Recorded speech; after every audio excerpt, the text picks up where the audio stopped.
As the Iran-US-Israel conflict drags on, punctuated by what often feel like make-believe ceasefires, questions about the leadership are becoming impossible to ignore.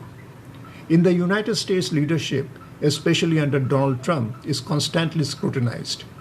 Every misstep is dissected, every inconsistency amplified across global media and social platforms.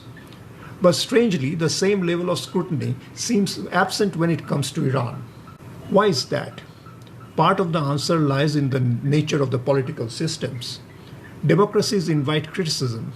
Authoritarian regimes suppress it. But in times of war, leadership matters everywhere, regardless of the system.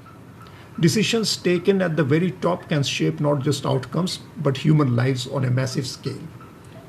So let's look at Iran. Reports suggest that Iranian leadership structure has been anything but stable during this conflict. The reported loss of Supreme Leader Ali Khamenei, followed by the controversial and unclear transition of power to his son, has raised more questions than answers, especially amid the claims of internal instability and leadership incapacitation.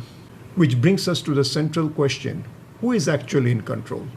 What appears to be emerging is a fragmented power structure.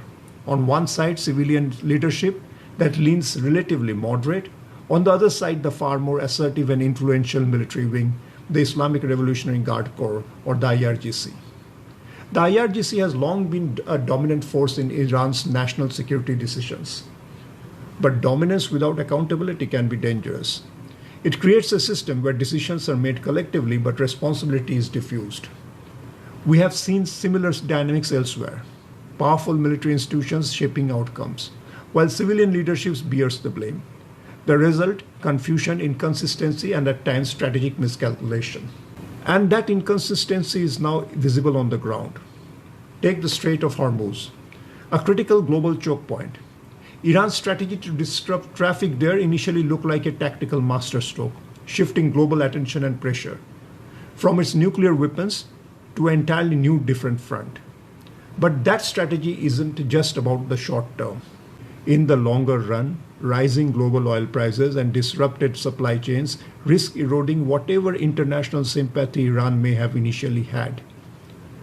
Or consider operational contradictions, reports of naval aggression against neutral or friendly shipping, even when prior signals suggested safe passage. These mixed signals point not to calculated ambiguity, but to a lack of unified command. Even symbolically, the system seems paralyzed. The prolonged delay in holding formal state ceremonies following leadership loss, despite windows of ceasefire, suggests hesitation at the highest level. Whether driven by security fears or internal disagreement, it reflects a leadership struggling to act decisively. At the heart of all this lies a deeper issue: collective leadership without a clear accountability. In stable times, that might function, imperfectly, but function. In war, it becomes a liability. When decisions need speed, clarity, and ownership, fragmentation leads to drift. Meanwhile, global discourse continues to fixate heavily on Washington. But any realistic assessment of this conflict must also reckon with Tehran, not just as a geopolitical actor, but as a leadership system that may itself be uncertain, divided, and constrained.